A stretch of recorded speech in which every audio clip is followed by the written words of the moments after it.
What's up? My name, and this is a great question. Okay, so first feeling. So let me move my hair.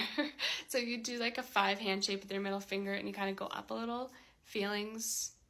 What's your feelings? And then in ASL, facial expressions, super important. So when you're talking about a feeling, like angry, you should be angry. If you're happy, excited, whatever. So the first one, angry.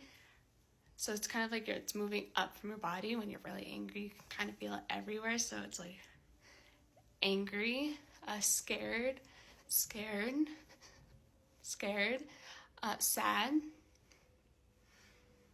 sad is kind of going over your face.